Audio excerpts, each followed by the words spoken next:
Doctor Anoop, daily നിങ്ങളൊരു at least O പിയിലൊരു 40-45 പേഷ്യൻസിനെ കാണുന്നുണ്ട്. അതിൽ ഒരു 30-35% ആൾക്കാരും നേരെ വന്ന് ഒ പിയിൽ കയറി എന്ന് പറയുന്നത്, ഡോക്ടർ എനിക്കൊരു ഡിസ്ക് ഉണ്ട്, ഇതാണ് എൻ്റെ പ്രോബ്ലം. അപ്പോൾ എന്താണ് ഈ ഡിസ്ക് ബൾജ് എന്ന് പറഞ്ഞാൽ എന്താ ഉദ്ദേശിക്കുന്നത്? ഞാനിങ്ങനെ ഒ പിയിൽ എല്ലാവരും ഒരു MRI കാണിക്കാനുള്ള ഒരു ആവേശത്തോടു കൂടിയാണ് വരുന്നത്. പക്ഷെ നമുക്കൊരു MRI മാത്രം വെച്ച് ഒരിക്കലും ഒരു തീരുമാനത്തിലെത്താൻ പറ്റില്ല. ഡോക്ടറെ റിപ്പോർട്ടുണ്ട്, സ്കാനുണ്ട്, ഫിലിമുണ്ട്. പക്ഷേ ഞാൻ എപ്പോഴും അവരുടെ ഒരു കംപ്ലൈൻറ്റ് എന്താണെന്ന് നോക്കും. കാരണം നമ്മളൊരു ഹെൽത്തി അഡൾട്ടിനെ ഒരു 100 പേരെ എടുത്ത് സ്കാൻ ചെയ്ത് നോക്കുകയാണെങ്കിൽ ഒരു 60-70% പേർക്കും എന്തെങ്കിലും ഒരു ഡിസ്ക് ബൾജ് ഇല്ലാതില്ല.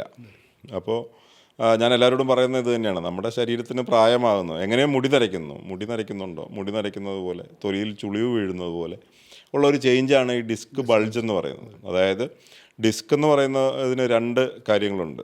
ന്യൂക്ലിയസ് പൾപ്പോസസ് എന്ന് പറഞ്ഞ ഇന്നർ ലെയറും, അതേപോലെ ആനലസ് ഫൈബ്രോസസ് എന്ന് പറഞ്ഞ ഔട്ടർ ലെയറും. അപ്പോൾ ഈ ന്യൂക്ലിയസ് പൾപ്പോസസിൽ ഒരു 80-90% വാട്ടറാണ്. അപ്പോൾ ആ വാട്ടർ കണ്ടൻറ്റ് കുറയും കാലക്രമേണ. അതൊരു ഓസ്മോസിസ് പ്രോസസ്സിലൂടെ പുറത്തോട്ട് വരികയും അകത്തോട്ട് കയറുകയും ദിവസവും സംഭവിക്കുന്ന ഒരു പ്രോസസ്സാണ്.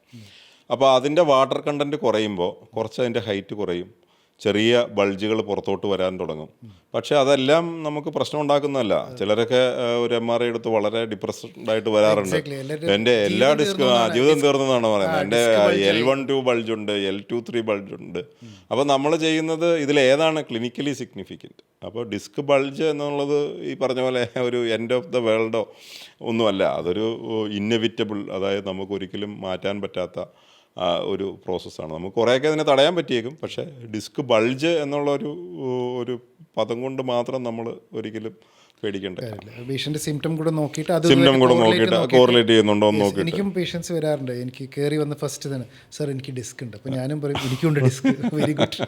അപ്പോൾ ഡിസ്ക്കാണ്. അപ്പോൾ അടുത്തൊരു ചോദ്യം, അതായത് ഈ ഡിസ്ക് ബൾജ് എപ്പോഴും പെയിൻഫുൾ ആവണമെന്നുണ്ടോ? അതായത് നിർബന്ധമില്ല. എപ്പോഴും ഡിസ്ക് ബൾജ് ചിലപ്പോൾ അതാണ് ഒരു ക്ലിനീഷ്യൻ്റെ, അതൊരു നോർമൽ ഫൈൻഡിങ്ങും ആവാം. ഒരു ക്ലിനീഷ്യൻ്റെ ജോലി അതാണ്. അതായത് നമ്മൾ കണ്ടുപിടിക്കുക ഒരു പേഷ്യൻ്റ് പറയുന്ന ലക്ഷണം എന്താണോ അതിൻ്റെ അദ്ദേഹത്തിൻ്റെ അല്ലെങ്കിൽ അവരുടെ MRIയിൽ കാണുന്ന ഡിസ്ക് അല്ലെങ്കിൽ ഡിസ്ക് അല്ലാത്ത എന്താണ് ഈ പെയിന് കാരണം എന്ന് കണ്ടുപിടിക്കുന്നത്. ചിലപ്പോൾ നമ്മൾ വളരെ അസിംറ്റമാറ്റിക് ആയിട്ട് വേറെ എന്തെങ്കിലും കാരണത്തിന് സ്കാൻ ചെയ്യുമ്പോൾ, അല്ലെങ്കിൽ കഴുത്തിലെ പ്രശ്നത്തിന് സ്കാൻ ചെയ്യുമ്പോഴായിരിക്കും നടുവിൽ അതിലും വലിയൊരു ഡിസ്ക് ബൾജ്. അപ്പോൾ എപ്പോഴും ഡിസ്ക് ബൾജ് പെയിൻ ഉണ്ടാക്കണമെന്നില്ല.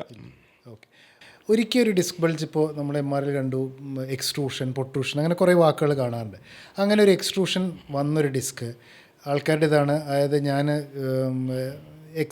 കോമൺ ആൾക്കാരുടെ ഒരു മെൻറ്റാലിറ്റി ഓഫ് തോട്ടാണ് ഞാൻ പറയുന്നത്. അവർ ഫസ്റ്റ് MRI എടുക്കുന്നു, ഡിസ്ക് ബൾജ് നമ്മൾ കാണും, നമ്മൾ എക്സസൈസ്, ഫിസിയോതെറാപ്പി ഒക്കെ ചെയ്യുന്നു. അവർ നല്ലൊരു lead a very normal regulated life, core, പോസ്ചറൊക്കെ മെയിൻ ചെയ്യുന്നത്. അവർക്കിനെ തോന്നുന്നു ഒരു വർഷം കഴിഞ്ഞ് ഞാൻ ഒന്നും കൂടെ ഒന്ന് MRI ചെയ്ത് നോക്കാം. ആ MRI എടുത്തിട്ട് അവർ വീണ്ടും നിങ്ങളെ തരുന്നു, പറയുന്നു അതേ ഡിസ്ക് ബൾജ് അവിടെ തന്നെ ഉണ്ടെന്ന്. അപ്പോൾ എൻ്റെ ചോദ്യം എന്താ, തിരിച്ചു പോകില്ലേന്ന്? അപ്പോൾ ഈ ഡിസ്ക് ഒരിക്കൽ ബൾജ് വന്നാൽ അത് തിരിച്ചു പോകുമോ? അതാണ് എല്ലാവരുടെയും ഒരു ചോദ്യം. തിരിച്ചതിൻ്റെ സ്വാഭാവികമായ സ്ഥാനത്തേക്ക് ഒരിക്കലും അതിന് പോകാൻ പറ്റില്ല. അത് കാരണം ആ ഒരു സ്പേസിൽ നിന്ന് ഇറങ്ങി വന്ന ന്യൂക്ലിയസിന് തിരിച്ച് അകത്ത് കയറാൻ പറ്റില്ല. പക്ഷേ അതേസമയം അസ്വാഭാവികമായ സ്ഥാനത്ത് നിൽക്കുന്നത് നമ്മുടെ ബോഡിയുടെ ഒരു പ്രോസസ്സുണ്ട്. ഈ നമ്മുടെ മോഡേൺ മെഡിസിൻ വരുന്നതിന് മുമ്പ് ഒക്കെ ഡിസ്കുകളൊക്കെ ഉണ്ടായിക്കൊണ്ടേയിരുന്നു, അതൊക്കെ മാനേജ് ചെയ്യപ്പെട്ടുകൊണ്ടേയിരുന്നു. അപ്പോൾ ചില ഡിസ്കുകളൊക്കെ ശരീരത്തിൻ്റെ ഒരു പ്രോസസ്സിൽ കൂടെ അലിഞ്ഞു പോകാം. പക്ഷേ ആ പ്രോസസ്സിന് നമുക്ക് യാതൊരു കൺട്രോളും ഇല്ല. അത് ആർക്കൊക്കെ സംഭവിക്കും, അതെപ്പോൾ നടക്കും എന്നൊന്നും നമുക്കൊരു സ്വാഭാവികമായിട്ട് പ്രെഡിക്റ്റ് ചെയ്യാൻ പറ്റില്ല. അതാണ് പ്രശ്നം. അപ്പോൾ അത് ചിലപ്പോൾ അവിടെ തന്നെ കാണാം. പക്ഷേ രോഗിയെ ലിമിറ്റ് ചെയ്യുന്ന സിംറ്റംസ് ഉണ്ടെങ്കിൽ, അവർക്ക് പ്രശ്നങ്ങൾ ഉണ്ടാകുന്നുണ്ടെങ്കിൽ, അസഹനീയമായ വേദനയുണ്ടെങ്കിൽ അത് നമ്മൾ മാനേജ് ചെയ്യുക എന്നുള്ളത് മാത്രം. പിന്നെ ചിലപ്പോൾ ഈ ഡിസ്ക് ബൾജ് അവിടെ തന്നെ നിന്ന് ചിലപ്പോൾ കാൽസിഫൈ ചെയ്ത് കട്ടി പിടിച്ചിട്ട് അത് അങ്ങനെ തന്നെ ചെറുതായിട്ട് അവിടെ തന്നെ സ്റ്റേബിളായിട്ട് നിൽക്കാം. ഒരിക്കലും നമ്മളൊരു വേറൊരു ഡിസീസ് പ്രോസസ്സിനെ അല്ലെങ്കിൽ ഒരു ക്യാൻസറിനെ ഡീൽ ചെയ്യുന്ന പോലെയോ അല്ലെങ്കിൽ നമുക്ക് വേറെ ഒരു ഇൻഫെക്ഷനെ ഡീൽ ചെയ്യുന്ന പോലെ അല്ല ഒരു സ്വാഭാവികമായിട്ടുള്ളൊരു ഡീജനറേറ്റഡ് ഡിസ്കിനെ നമ്മളാരും ഡീൽ ചെയ്യുന്നത്. അതിന് അതിൻ്റെ ഒരു എവല്യൂഷൻ സംഭവിക്കട്ടെ. അതേപോലെ ഇന്നൊരു ഡിസ്ക് ബൾജ് വന്ന് അത് സർജറി ചെയ്ത് മാറ്റുന്നത് മാത്രമല്ല പരിഹാരം. അത് ഫൈനലി അടുത്ത ഡിസ്കുകളെ ബാധിക്കാതെ അവരുടെ ഓവറോൾ അവരുടെ അത് പ്രൊലോങ് ചെയ്ത് എത്ര നാളും നമുക്കത് ലക്ഷണങ്ങളും അതേപോലെ MRI കാണുന്ന ബുദ്ധിമുട്ടുകളും നമുക്ക് ബാലൻസ് ചെയ്ത് കൊണ്ടുപോകാൻ പറ്റും എന്നുള്ളതും വളരെ റിലവൻ്റ് ആണ്. അടുത്ത ചോദ്യം ആക്ച്വലി ഒരു 2 ക്വസ്റ്റ്യൻസിൻ്റെ ഒരു മിക്സാണ്. ബേസിക്കലി ചിലപ്പോൾ നമ്മളൊരു MRI എടുത്ത് നോക്കുമ്പോൾ ഒരു വലിയൊരു ഡിസ്ക് ബൾജ് കാണും. പക്ഷേ പേഷ്യൻ്റ് ചുമ്മാ നിങ്ങളുടെ OPയിൽ നടന്നിങ്ങനെ വരും, ഒരു ബുദ്ധിമുട്ടില്ലാതെ. അതേ സമയത്ത് അതിലും വളരെ മൈന്യൂട്ടായിട്ടൊരു ഡിസ്ക് ബൾജ് ഒരു പേഷ്യൻ്റ് വിൽ ബി ഭയങ്കര സിംറ്റമാറ്റിക്, ചിലപ്പോൾ വീൽ ചെയറിലൊക്കെയാണ് കയറി വരാം. അപ്പോൾ എന്തുകൊണ്ട് അങ്ങനത്തെ ഒരു പാറ്റേൺ വരുന്നത്? രണ്ടാമത് ഒരേ ഡിസ്ക് ഒരേ MRI finding will be different അതിൻ്റെ പ്രസൻറ്റേഷൻ പല ആൾക്കാർക്കും പല ആൾക്കാർക്ക് ഡിഫറെൻ്റ് ആവും. അത് എന്തുകൊണ്ടാണ്? അതിൻ്റെ എന്തെങ്കിലും ഒരു ഹൈലൈറ്റ് ചെയ്യാൻ പറ്റും? Why is that? ചിലപ്പോഴൊക്കെ പെയിൻ ടോളറൻസ് ഒരു ഫാക്ടറാണ്.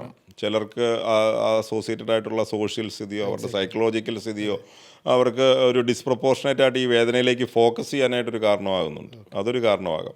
പിന്നെ ചിലർക്ക് ഈ ഡിസ്ക് ബൾജിന് ചിലപ്പോൾ സ്വാഭാവികമായിട്ട് ഒരു സ്പേസ് അവിടെ ഉള്ളവരായിരിക്കും. ചില ആൾക്കാർക്ക് കൺജനിറ്റൽ സ്പൈനൽ സിനോസിസ് എന്നൊക്കെ പറയുന്ന പോലെ സ്പൈനൽ കനാലിൻ്റെ ഡയമീറ്റർ വളരെ കുറവായിരിക്കാം. അപ്പോൾ അവർക്ക് ഡിസ്പ്രപ്പോർഷനേറ്റ് ആയിട്ടൊരു വേദന കൂടുതൽ കാണാം. ഇവർക്ക് മറ്റവർക്കുണ്ടാകുന്ന ചെറിയ ഡിസ്കുകൾ തന്നെ ഇവരിൽ ടോളറേറ്റ് ചെയ്യണമെന്നില്ല. അതേപോലെ തന്നെ ഓൾട്ടേഡ് അനാറ്റമി വരാം. നമുക്കിപ്പോൾ ഒരു MRIയിൽ സ്വാഭാവികമായിട്ട് നമ്മളെല്ലാത്തിനും ജനറലൈസ് ചെയ്യാണ്. ചിലപ്പോൾ ആക്സസറി, എനിക്ക് തോന്നുന്നു നമ്മൾ രണ്ടും ഉണ്ടായിരുന്ന ഒരു കേസിന് തന്നെ നമ്മളൊരു ആക്സസറി നെയർ റൂട്ട് കണ്ടു. ഒരു MRIയിൽ നമുക്ക് ചിലപ്പോൾ അത് കണ്ടുപിടിക്കാൻ പറ്റിയെന്നിരിക്കില്ല.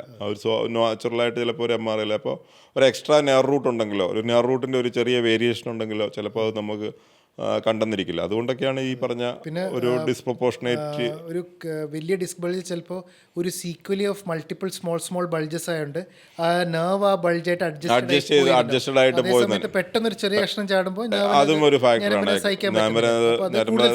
കൂടുതൽ സിംറ്റമാറ്റിക്. പിന്നെ പണ്ടത്തെ കാലത്ത് ബെഡ് റെസ്റ്റ്, ട്രാക്ഷൻ അങ്ങനെയൊക്കെ പറയുന്നു ഡിസ്ക് ബൾജിന്. അതിൻ്റെ ഇപ്പോഴത്തെ ഒരു മോഡേൺ ഇതിലും ഇപ്പോഴും അതിൻ്റെ ഒരു പ്രസക്തി ഉണ്ടോ? ഇപ്പോൾ ഒരിക്കലും നമ്മളൊരു 2-3 ദിവസത്തിൽ കൂടുതൽ ബെഡ് റെസ്റ്റ് ആർക്കും അഫോർഡ് ചെയ്യാൻ പറ്റില്ല എന്നല്ല, നമ്മളും അഡ്വൈസ് ചെയ്യുന്നില്ല. കാരണം അതുകൊണ്ട് കൂടുതൽ അഡ്വാൻറ്റേജ് ഒന്നും നമ്മൾ നമ്മുടെ ഡെയിലി പ്രാക്ടീസിൽ കാണാറില്ല. അപ്പോൾ പേഷ്യൻ്റ് ഏർലിയസ്റ്റ്, പിന്നെ ഇപ്പോഴത്തെ ജീവിത സാഹചര്യങ്ങളനുസരിച്ച് എല്ലാവർക്കും ജോലി ഇൻഡിസ്പെൻസിബിൾ ആണ്. അവർക്കും ഏർലിയസ്റ്റ് റിട്ടേൺ ടു വർക്ക്. ഇപ്പോൾ ഗൾഫിൽ നിന്ന് വന്നവരാണെങ്കിലും അവർക്ക് കാര്യത്തിന് എപ്പോഴേലും തീരുമാനം, കാരണം അനിശ്ചിതമായിട്ടിത് വേദനയായിട്ട് വേദന സഹിക്കേണ്ട കാര്യമില്ല. എല്ലാ റെസ്റ്റെല്ലാം കഴിഞ്ഞ് കിടന്നാൽ പോലും നമുക്ക് അതിൻ്റെ അവസാനം വേദന മാറണമെന്ന് നിർബന്ധമില്ല. അതെ. അതേപോലെ ട്രാക്ഷൻ ഇപ്പോൾ നമ്മളതിൽ നിന്ന് മുന്നോട്ട് പോകുന്നു. ഇപ്പോൾ നമ്മളധികം ട്രാക്ഷൻ അഡ്വൈസ് ചെയ്യാറില്ല.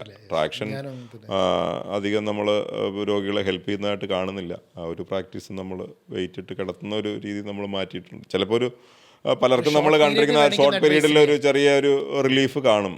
പക്ഷേ പിന്നീട് അവർ യഥാർത്ഥത്തിൽ എഴുന്നേറ്റ് പ്രവർത്തിച്ചു തുടങ്ങുമ്പോൾ ഒരു പെയിൻ ഫ്രീ ആയിരിക്കണം എന്നുള്ളതാണ് നമ്മുടെ ആവശ്യം.